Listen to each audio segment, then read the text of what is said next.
Oi pessoal do Sinapse, vamos lá, vou resolver com vocês esse exercício da Medicina Mandic 2016. Então ele fala assim: a célula de combustível usa hidrogênio e oxigênio para gerar eletricidade. O aprimoramento dessa tecnologia é visto como determinante para um futuro mais limpo e sustentável. Sob o ponto de vista técnico, uma célula combustível é um aparelho conversor de energia eletroquímica com diferença de potencial teórica de 1,23 volts. Então, aqui a gente tem a DDP teórica aí. Em condições práticas, de uso, a eficiência cai para cerca de 50%, gerando uma DDP de aproximadamente 0,7 volts.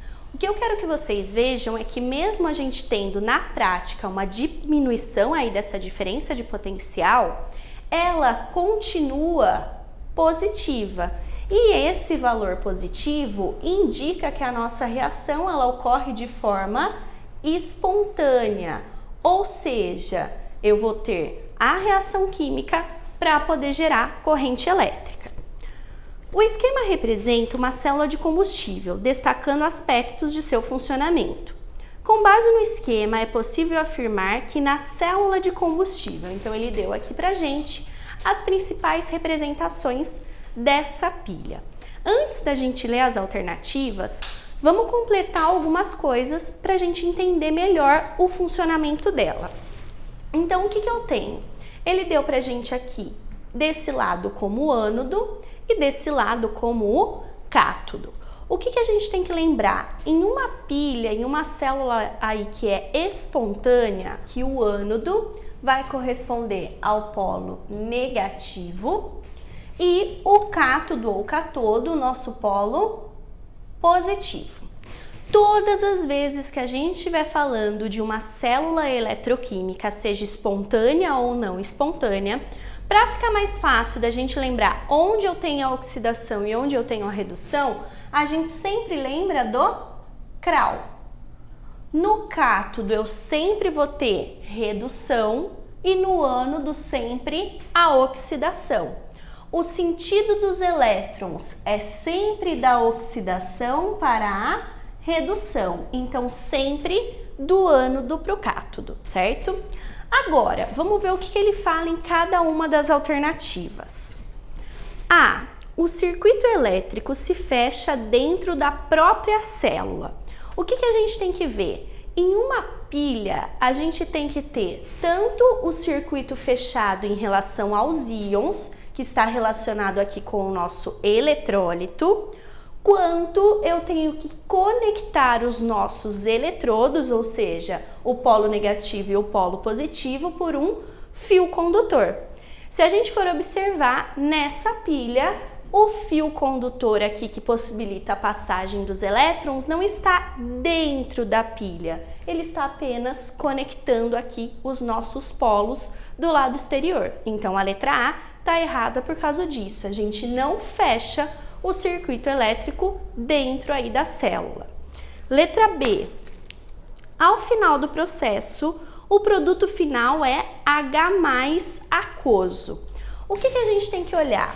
Ele pegou, colocou gás hidrogênio desse lado, gás oxigênio desse.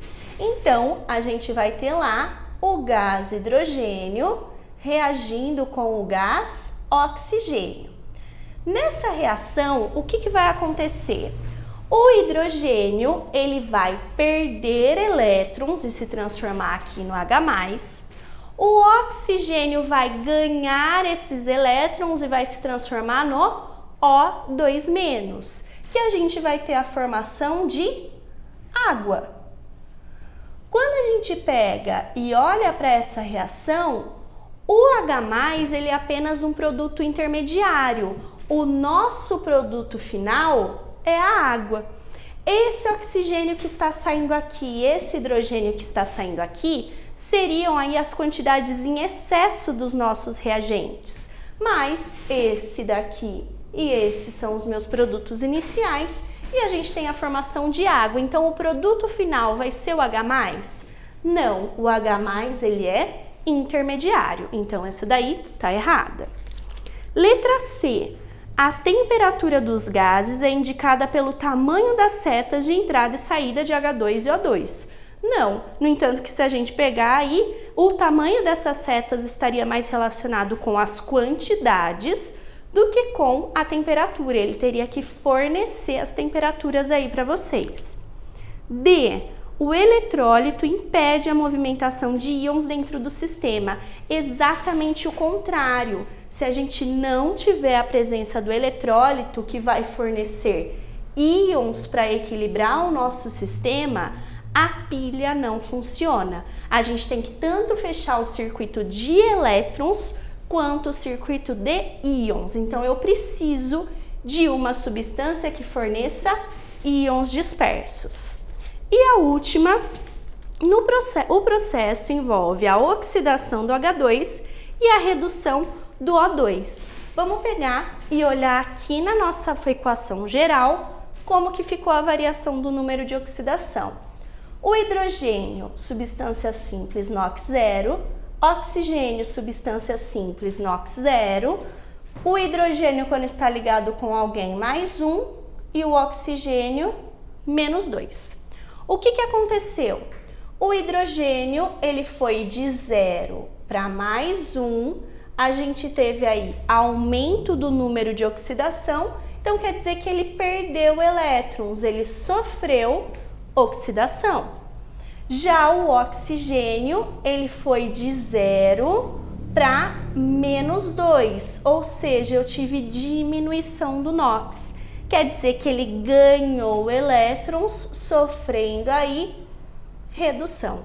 Então, a alternativa E é que fica correta.